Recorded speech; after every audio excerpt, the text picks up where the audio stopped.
ऐसा है कि हम लोगों ने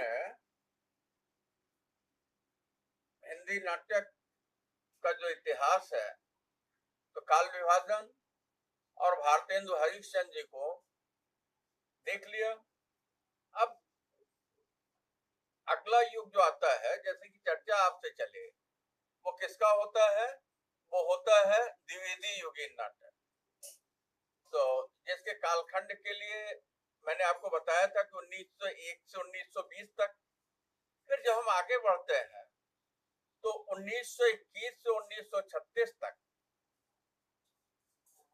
जो नाटक का समय है, ये कह लीजिए कि वो एकदम से अपने समय का जो गतिरोध रहा नाट्य रचना में, उसे समाप्त करके एक नई ऊर्जा का, एक नई शक्ति का विस्तार होता है। और जयशंकर प्रसाद हिंदी कविता, कहानी, निबंध, नाटक सभी में समान रूप से प्रतिनिधित्व करते थे, सब में समान रूप से लिखते हैं।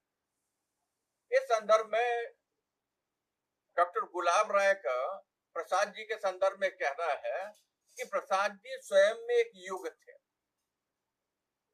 हिंदी नाटकों में प्रसाद ने, ये कह लीजिए तो मौलिक क्रांति के, प्रसाद के नाटकों को पढ़कर वर्तमान जगत के आज के जो संघर्ष है या आज के शोर शराबे से उबा हुआ जो व्यक्ति है,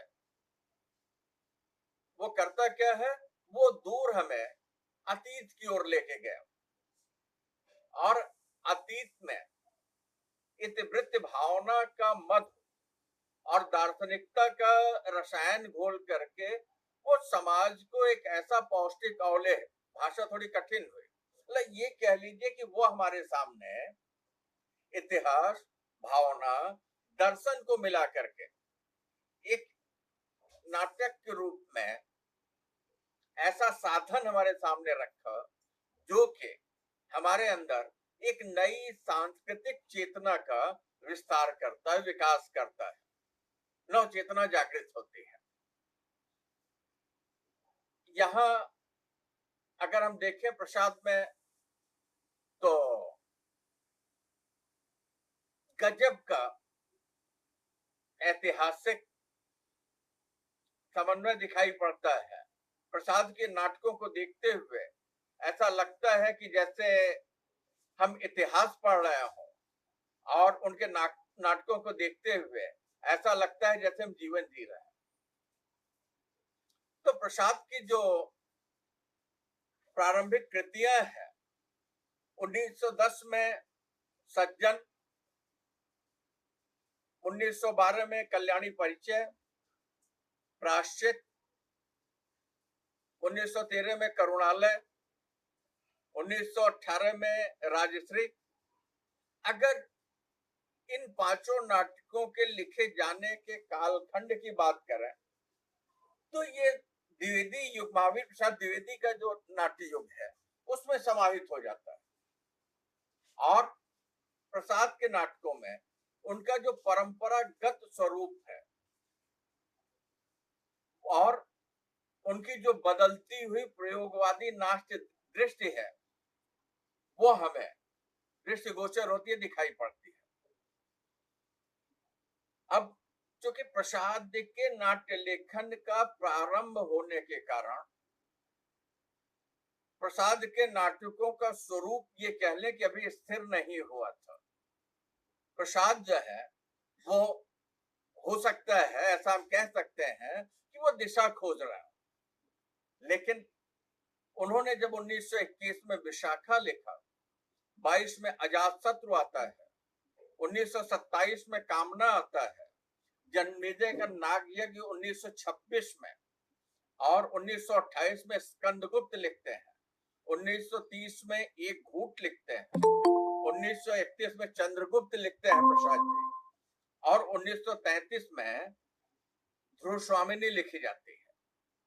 तो अब ये जो अभी प्रसाद के नाटकों की मैंने चर्चा की, अजात शत्रु, कामना, जन्मेजय का नाग यज्ञ, स्कंदगुप्त, एक घोट, चंद्रगुप्त, ध्रुवस्वामिनी, तो यहाँ जाने में के बाद इन नाटकों से होकर गुजरते हुए हमें ऐसा लगता है कि जैसे प्रसाद जी की जो अनुसंधानात्मक दृष्टि थी, जो ऐतिहासिक दृष्टि थी, जो उनकी खोजी प्रवृत्ति थी, उसका पता चलता है। इस तरीके से जब हम प्रसाद जी के पहले नाटक सज्जन विजय पर जाते हैं, तो ये एक कथानक महाभारत की एक घटना से है। वहां प्रसाद जी ने परंपरागत मान्यताओं को स्वीकार करते हुए भारतेंदु युगीन नाट्य शैली जो है, नाट्य प्रणाली जो है, उसको स्वीकार किया। कल्याणी परिणय भी प्रसाद का पहला या दूसरा प्रयास है। ऐसी स्थिति में इसे बाद में चंद्रगुप्त के चौथे अंक के रूप में देखा जा सकता है। करुणालय बंगला के अमित्राक्षर अरिल छंद की शैली पर लिखा हुआ गीत नाट्य है। प्रथम मौलिक नाटक की चर्चा की जाए तो प्रायश्चित प्रसाद जी का दुखांत मौलिक नाटक है, और सबसे सही अर्थों में उत्कृष्ट नाटकों की चर्चा हो तो राजश्री का नाम हम ले सकते हैं। ठीक है, अब यहां बात और आगे बढ़ती है तो प्रसाद जी खुद विशाखा की पूर्ववर्ती और परवर्ती नाटकों में एक रेखा खींचते हैं और भूमिका में वो लिखते हैं, मेरी इच्छा भारतीय इतिहास के अप्रकाशित अंश में से उन प्रकांड घटनाओं का दिग्दर्शन कराने की है जिन्होंने भारतीय वर्तमान परिस्थिति को बनाने में बहुत प्रयास किया, और वह वर्तमान स्थिति परतंत्र भारत के राजनीतिक सामाजिक परिवेश से जुड़ी हुई थी। अपनी सत्ता को स्थानीय बनाए रखने के लिए ब्रिटिश शासन द्वारा भारतीयों में फूट डालने के लिए अपनाए गए सांप्रदायिकता, प्रांतीयतावाद के हथकंडे को अपनाया है। प्रसाद की दृष्टि यहां हम देखें तो एकदम जाकर के उस समय के अंग्रेजों के द्वारा शासन की व्यवस्था में हमारी कमजोरियों को जो उन्होंने पकड़ा था, उसे प्रसाद जी पकड़ते हैं। ठीक है, तो ऐसी स्थिति में युगीन सांप्रदायिक प्रभावों को आत्मसात करते हुए प्रसाद के नाटकों में ब्राह्मण, बौद्ध, धार्मिक संघर्षों को रूपायित किया गया। जन्मेजय का नाग यज्ञ नाटक आर्यों और नाग जाति, नाग आर्य संघर्ष की पृष्ठभूमि पर लिखा गया है। अजात शत्रु में आर्य पदों का पारस्परिक जो उनका संघर्ष है उसको वो शब्द देते हैं। इसके अलावा चंद्रगुप्त के पास जब हम जाते हैं, इस दृष्टि से अगर हम चंद्रगुप्त और स्कंदगुप्त के पास जाते हैं जो कि विशेष उल्लेखनीय है, तो ये कह लीजिए कि वो ले आकर के हमारे सामने इन पात्रों के माध्यम से भौतिक विलासिता का जबरदस्त विरोध किया है, और भौतिक विलासिता का विरोध करते हुए वो विभिन्न भावों को प्रस्तुत करते हैं। और एक घूट इनका एक एकांकी है, उसमें प्रसाद जी ने यथार्थ और आदर का अद्भुत समन्वय किया है। जीवन का लक्ष्य, स्त्री पुरुष की प्रेम भावना के सामंजस्य को प्रसाद जी चित्रित करते हैं। ध्रुवस्वामिनी जयशंकर प्रसाद की अंतिम नाट्य कृति है। अन्य नाटकों में प्रसाद जी विशेष रूप से राजनैतिक प्रश्नों से हमेशा जूझते रहे। ध्रुवस्वामिनी में सामाजिक जीवन की वर्तमान युग की नारी की समस्या पर बौद्धिक रूप से विचार करते हुए यथार्थ दृष्टि का प्रसाद जी ने परिचय दिया है। नारी जीवन की इस सामाजिक समस्या के प्रति प्रसाद जी का आकर्षण वर्तमान नारी आंदोलन का ही परिणाम था। आज के समाज में नारी की स्थिति दास्ता की श्रृंखला से मुक्ति, छटपटाहट, विभिन्न परिस्थितियों में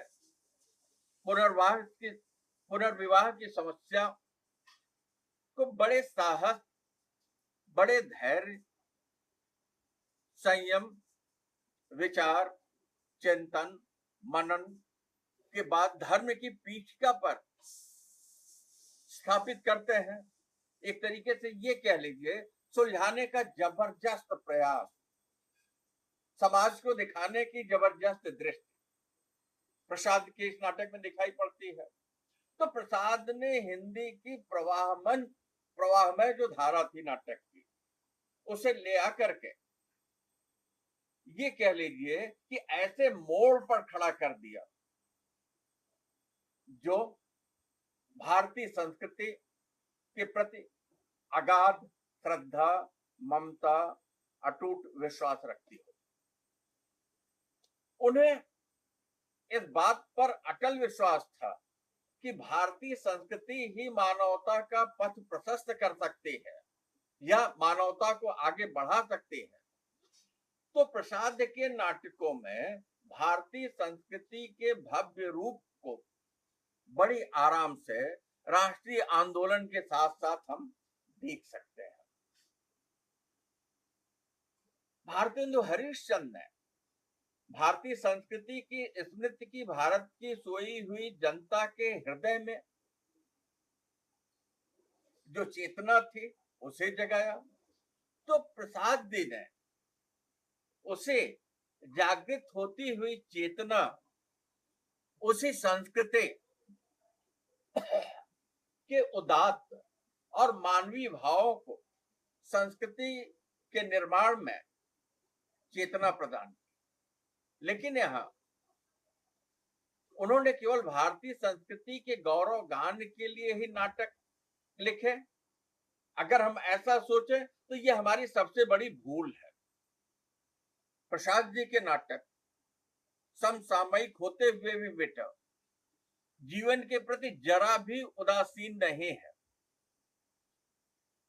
अर्थात ऐतिहासिकता मुख्य प्रश्न है, लेकिन समसामयिक प्रश्न, उस समय के सवाल, उस समय की समस्याएं, वो भी उभर कर आते हैं।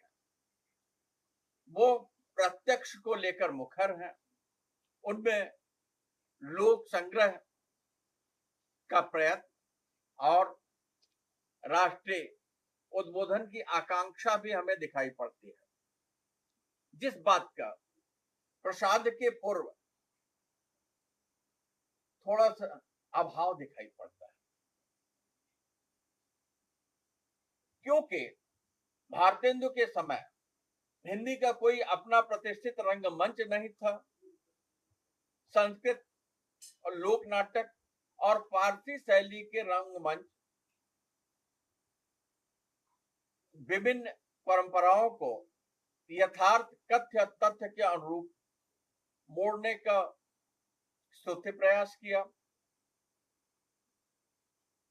प्रसाद के समय तक पारसी रंगमंच का स्वरूप निर्धारित हो चुका था।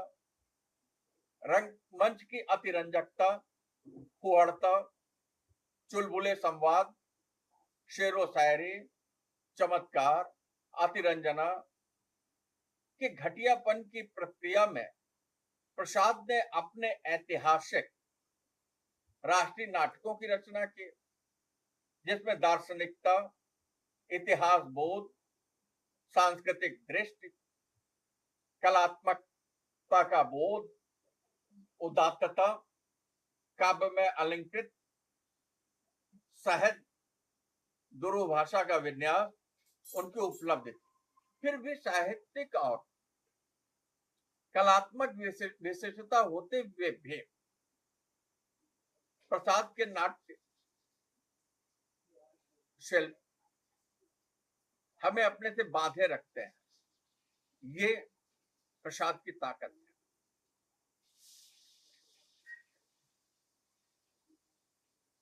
उन्होंने अतिरंजना की रूढ़ को किंचित परिवर्तन के साथ स्वीकार किया है। यह परिवर्तन शायद शेक्सपियर के जीवन बोध, रंग विधान के प्रभाव स्वरूप आया हो, क्योंकि शेक्सपियर का जो रोमानी बोध और नियतिवाद है वह प्रसाद की चेतना पर कहीं न कहीं अपने प्रतिछाया, परछाई, प्रतिबिंब छोड़ता है। इस तरीके से हम कह सकते हैं कि ऐतिहासिक नाटकों के अनुरूप रंगमंच नहीं था। अन्य दृष्टियों से सफल होते हुए भी प्रसाद जी के नाटक उस कालखंड में अभिनय की दृष्टि से सफल नहीं हो सके। आज तो हमारे पास टेक्नोलॉजी का, तकनीक का इतना विकास हो गया है कि हम बहुत ही अच्छी तरीके से प्रसाद जी के नाटकों का मंचन कर उनके मनोभावों को दर्शक और प्रेक्षक तक पहुंचा सकते हैं। ठीक है। आकार, ये मंची न होने के पीछे भी कई कारण जो है दिए जाते हैं। जैसे पहला, आकार की विपुलता, बृहद आकार। दूसरा, दृश्यों की भरमार, बहुत से दृश्य। तीसरा, चारित्र बहुलता, बहुत ज्यादा पात्र। चौथा, विलक्षण दृश्य योजना, जिसे कि ले आकर के एक ही जगह पे मंच पर मंचित करना थोड़ा सा कठिन होता है। लेकिन ये सारी चीजें टेक्नोलॉजी के विकास ने अब सहज कर दिया है। तो प्रसाद जी के समय ही हरिकृष्ण प्रेमी जी को हिंदी नाटक के सृजन में विशेष स्थान दिया जा सकता है। प्रेमी जी ने स्वर्ण विहार 1930 में लिखे, तो रक्षाबंधन 1934 में प्रकाशित होता है। पाताल विजय 1936 में प्रकाशित होता है। 1937 में प्रतिशोध प्रकाशित होता है। 1937 में प्रेमी जी का शिव साधना प्रकाशित होता है। मतलब ये नाटक लिखे गए। इसमें भी हम स्वर्ण विहान के पास जाते हैं प्रेमी जी के, तो वो कैसा नाटक है? तो वो गीतिका नाट्य है, और शेष जो नाटक है वो गद्य नाटक है। प्रसाद जी ने जहां प्राचीन भारत का चित्रण करते हुए सत्य, प्रेम, त्याग, अहिंसा का संदेश दिया, वहीं प्रेमी जी ने मुस्लिम युगीन भारत को नाट्य विषय के रूप में ग्रहण करते हुए हिंदू मुस्लिम एकता स्थापित करने का प्रयत्न किया। गंगा जमुनी तहजीब, हिंदुस्तान के उत्थान और संगठन के लिए इनके नाटक राष्ट्रीय भावना, राष्ट्रीयता का प्रचार प्रसार करने वाले हैं। प्रेमी जी की परंपरा प्रसाद जी से जुड़ते हैं। उन्होंने प्रसाद जी की भांति अपने नाटकों में साहित्यिक और पाठ्य ही न रखकर उसे रंगमंच के योग्य बनाया है। साहित्यिकता और रंगमंचिता का अद्भुत समन्वय हरिकृष्ण प्रेमी के नाटकों में दिखाई पड़ता है। इनके नाटकों के जो कथानक होते हैं बेटा, वो अत्यंत संक्षिप्त होते हैं, सुगठित होते हैं। जो चरित्र होते हैं वो सरल होते हैं, संवाद स्पष्ट होता है, पात्रों के अनुकूल होता है, शैली सरल और स्वाभाविक सरल है। ये देखिए कि नाटकों के जो तत्व मैंने आपको पढ़ाए हैं वो सारी चीजें आकर के हरिकृष्ण प्रेमी के नाटकों में हमें उस प्रसाद युगीन नाटकों में दिखाई पड़ती है। ठीक है। इस तरीके से हम आगे और चलें तो उस समय जो है अंबिका दत्त त्रिपाठी का सीता स्वयंवर 1918 में प्रकाशित होता है।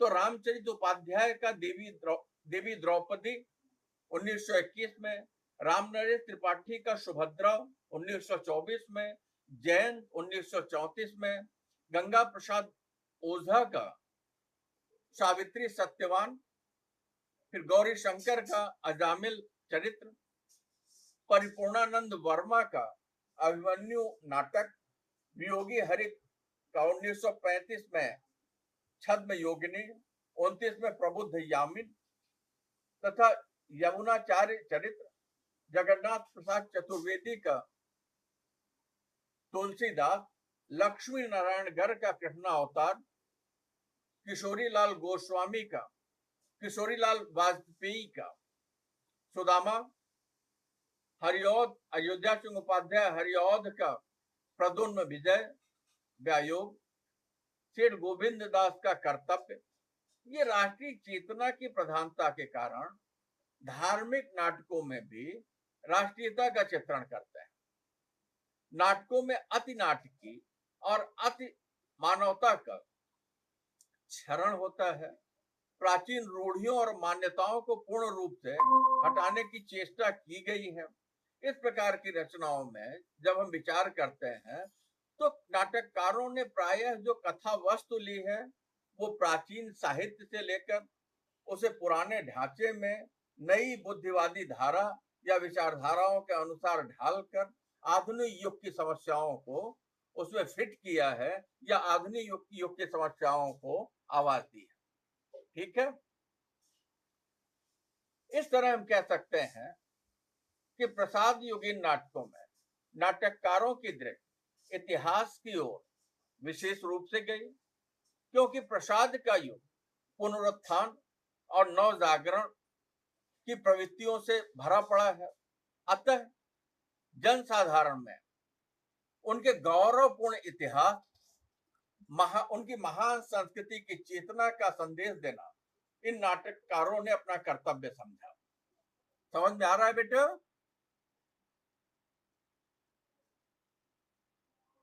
Yes sir. हाँ अश्मी,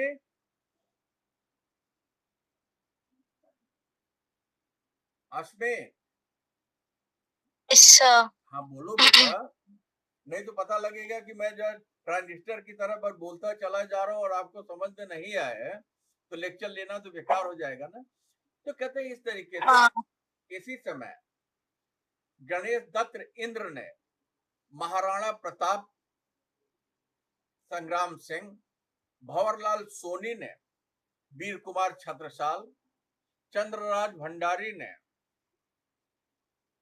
सम्राट अशोक, ज्ञानचंद्र शास्त्री ने जयश्रीत, प्रेमचंद ने करबला, जिनेश्वर प्रसाद ने भारत गौरव, सम्राट चंद्रगुप्त, दशरथ ओझा ने चित्तौड़ की देवी, जगन्नाथ प्रसाद ने प्रताप प्रतिज्ञा, आचार्य चतुर्सेन शास्त्री ने उपसर्ग और अमर सिंह राठौर, उदय शंकर भट्ट ने विक्रमादित्य, दाहर, सिंध पतन, द्वारिका प्रसाद मौर्य ने हैदर अली, मैसूर पतन।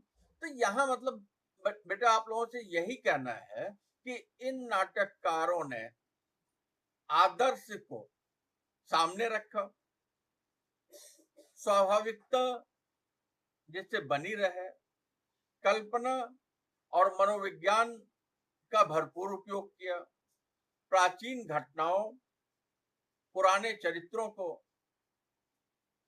पूरी स्वाभाविकता के साथ विश्वसनीय रह सके उसके चित्रण करने की चेष्टा की। तो इस तरीके से ये कह लीजिए कि उन्होंने अतिलौकिक वर्णनों के स्थान पर वास्तविक कथा वस्तु को प्रयोग में लाया। इन चरित्रों में संघर्ष का समावेश हुआ है जो नाटक की ताकत होती है। इन नाटकों के जो कथानक है वो तो महत है, महत मतलब प्रसिद्ध है, इतिहास प्रसिद्ध है, लोक प्रसिद्ध है, जन प्रसिद्ध है।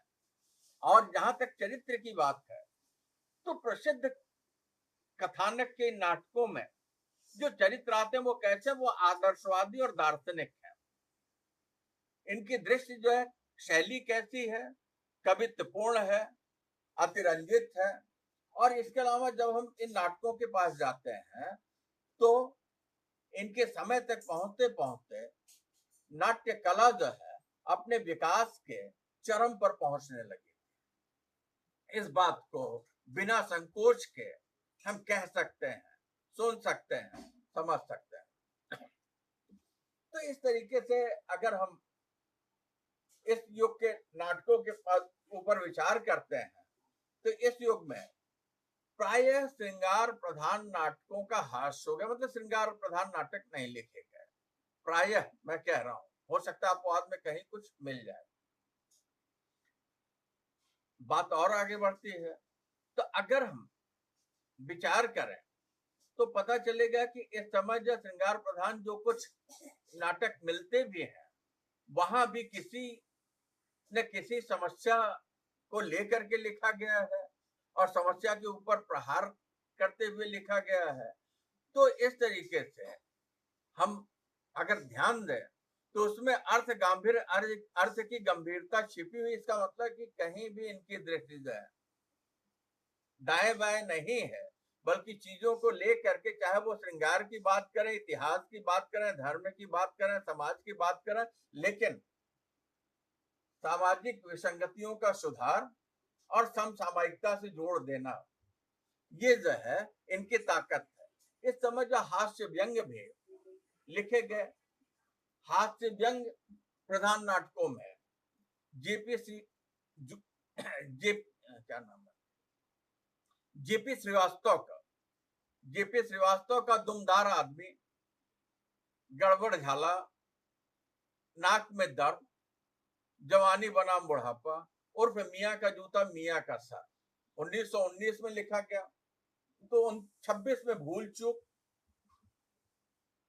चोर के घर छिछोर, चाल भेड़ब, साहित्य का सपूत, स्वामी चौखटानंद 36 में लिखा गया, प्रसिद्ध है। तो जनता में ये जो हास्य व्यंग के नाटक लिखे गए ये भी खूब प्रचलित रहे, क्योंकि रस और कला की दृष्टि से ये रचनाएं हास्य की, सही बात है, निम्न कोटि की, कमजोर है, लेकिन ये कह लीजिए कि लोगों के बीच में पॉपुलैरिटी के लिए, लोगों के मनोरंजन के लिए ये विशेष हो जाते हैं। तो प्रसाद के युग में गीत नाटकों की भी रचना हुई। उसमें मैथिली शरण गुप्त का अनग, हरिकृष्ण प्रेमी का 1937 में आता है स्वर्ण विहान, भगवती चरण वर्मा का तारा, उदय शंकर भट्ट का मत्स्य गंधा 1937 में लिखा जाता है, विश्वामित्र 1938 में लिखा जाता है। तो ये जो स्वर्ण विहान में जीवन की जो बाहरी व्यवस्था है, जीवन की जो बाहरी समस्याएं हैं, उसकी तरफ जो दृष्टिपात किया गया है, तो दूसरी तरफ जो है ये जान लीजिएगा कि इसके साथ ही हमारे अंदर जो चलता है मनोविज्ञान, साइकोलॉजी, ठीक है, तो कहते हैं कि आंतरिक क्रियाकलापों का भी बखूबी जो निर्वाह किया गया, उसका भी चित्रण किया गया है। तो इस तरीके से ये कह लें कि भाव प्रधान होने के कारण इन नाटकों में जो कार्य व्यापार या घटना चक्र है उसकी कमी मिलती है कि नहीं। तो भावातिरेक भाव नाट्यों की ये कह लीजिए आत्मा होती है, यही उसकी प्राणभूत विशेषता है, यही उसकी शक्ति है, यही उसकी पहचान है। अगर पूरा का पूरा प्रसाद युग के नाटकों पर हम दृष्टिपात कर लेते हैं तो ये कह सकते हैं कि प्रसाद का युग हिंदी नाटक के क्षेत्र में एक नई क्रांति लेकर आता है और जिसमें राष्ट्रीय जागरण एवं सांस्कृतिक चेतना का जो आवेग है, जो प्रवाह है, जो धार है, जो विचार है, वो कैसा है, मुखर है, सजीव है, जीवंत है। तो रंगमंच की दृष्टि से जो है ठीक है, लोगों की नजर थोड़ी दाएं बाएं जाती है, लेकिन इस समय के नाटक प्रसाद के संदर्भ में विशेष है। तो कथ्य और इतिहास के तथ्य दोनों के दृष्टिकोण से अगर देखा जाए तो बहुत ही सशक्त है। जहां तक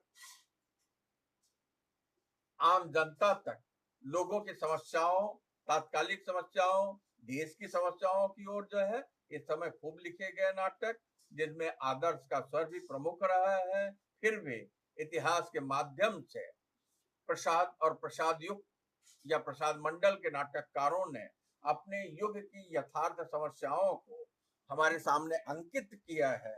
जरा सा भी वो उसमें पीछे नहीं रहे। इस तरीके से ये कह लें, इतिहास, धर्म, संस्कृति, समाज युग जो ये नाटक लिखे गए, इसके ऊपरी बाइंडिंग में तो ऐतिहासिक दृष्टि है, लेकिन जिसकी अंतरात्मा में, जिसके शिराओं में जो संचरित हो रहा है, जो बह रहा है, वो समसामयिकता है। समय के अपने प्रश्न है, समय के अपने प्रश्नों से जूझना और जूझ करके उन प्रश्नों का समाधान ढूंढना है। तो समाधान कहाँ मिलेगा? जन चेतना। जन चेतना है भारतेंदु हरिश्चंद्र की दृष्टि थी, जन चेतना है महावीर प्रसाद द्विवेदी की दृष्टि थी, और जन चेतना है हिंदी नाटक को विकसित करते हुए एक अपने सिर्फ मुकाम पर पहुंचाते हुए बाबू जयशंकर प्रसाद की दृष्टि थी। इस तरीके से बेटा ये पाठ पूरा हुआ